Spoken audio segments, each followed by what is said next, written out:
coastline, where land and sea meet, is often a complex environment.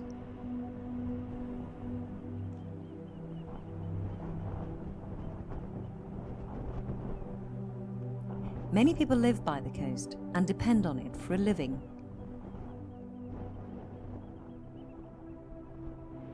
The coastline is varied, with variable sensitivity to human use and the accidents we cause.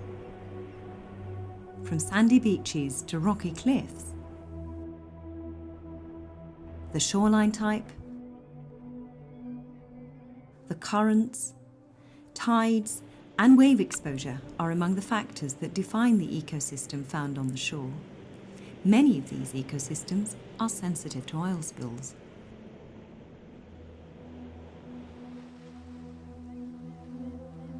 A wave-exposed rocky shoreline type can be less sensitive because the oil is washed away,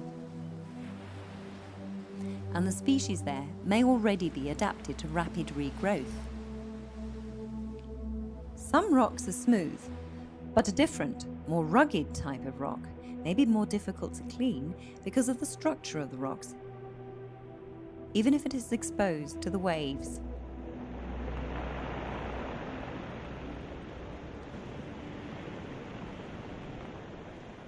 Boulder shores and stony beaches are also labour-intensive to clean, and these beach types may store oil in between the layers of stones.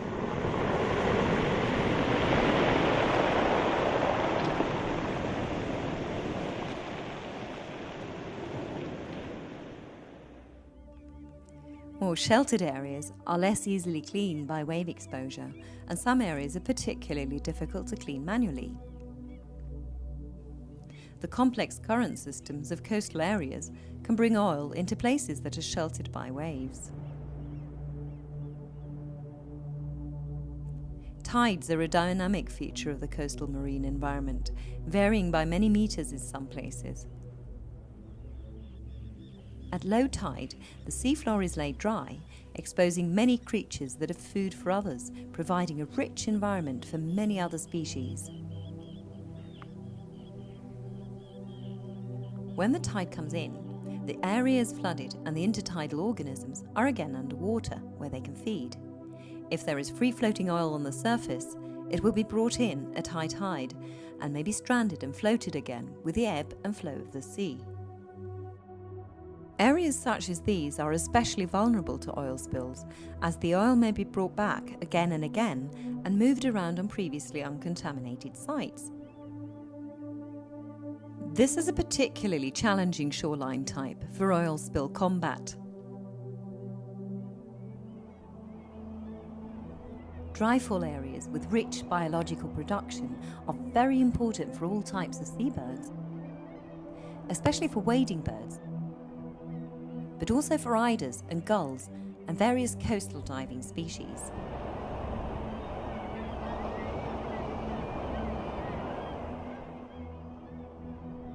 Shoreline is important to both seabirds and marine mammals.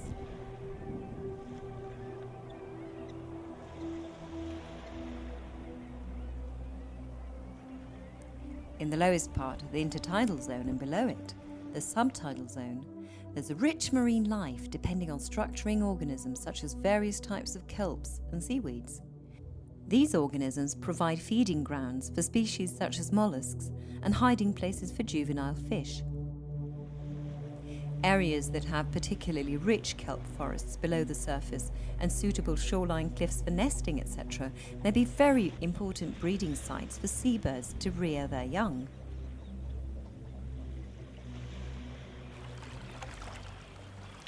Kelps and some of the seaweed species have a long lifespan, and therefore they can take a long time to grow back when they've been damaged.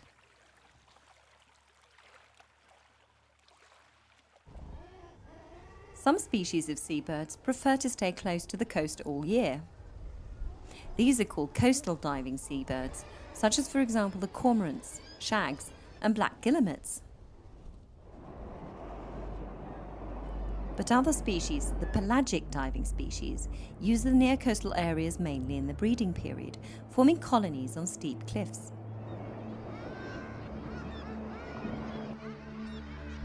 Around these colonies, there can be thousands of pelagic diving seabirds,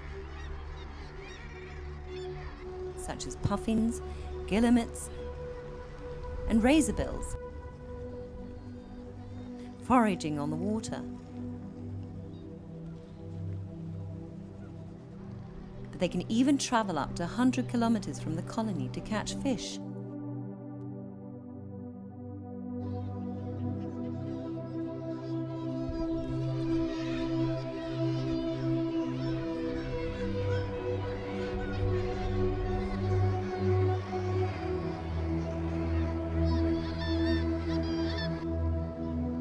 These diving seabirds, both the coastal and the pelagic, are among the seabirds that are most vulnerable to oil spills.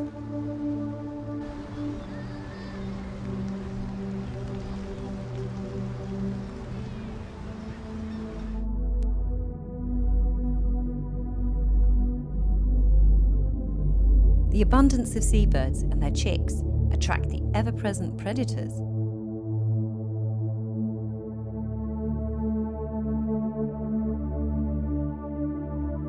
They are an important part of the ecosystem.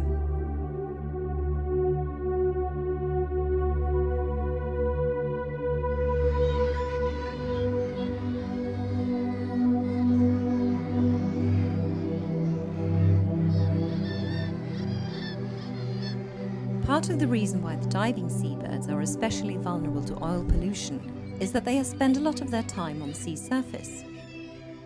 They can easily become contaminated by the oil, and they depend on the flotation and insulating properties of their plumage. The flocks can be very large, and even one small slick of oil can kill many birds on the surface. Although the divers are especially vulnerable, pelagic surface-feeding species such as kittiwakes or fulmars may also spend a lot of time resting on the sea surface, and may therefore also be oiled.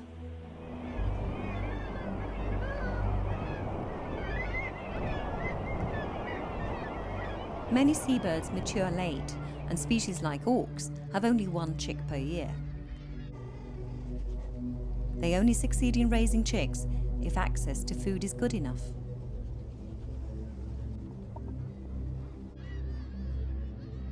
Sadly, on many breeding sites, the seabirds have had several bad years, and many seabirds are red-listed due to declining numbers.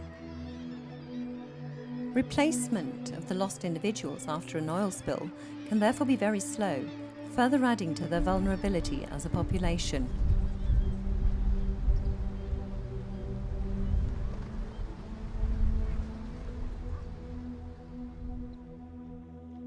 Other species have more chicks and may restore the population quicker.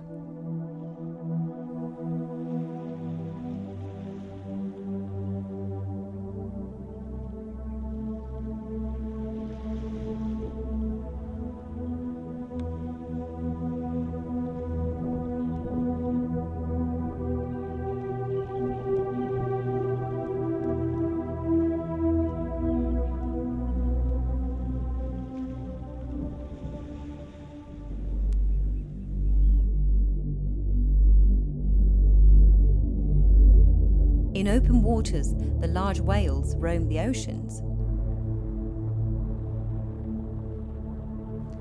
The cetaceans are being considered to be less sensitive to oil spills, but damages to dolphins after incidents indicate that this might not be the case for whales that encounter oil.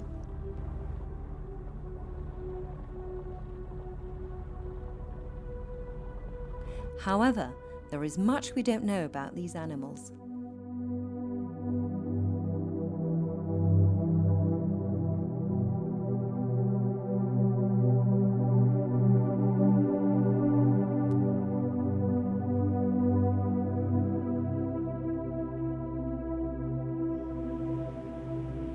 Operations in sensitive marine environments call for detailed studies and responsible assessments of risks,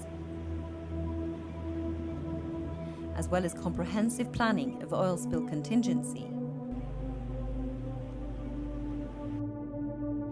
To be prepared should the unlikely happen.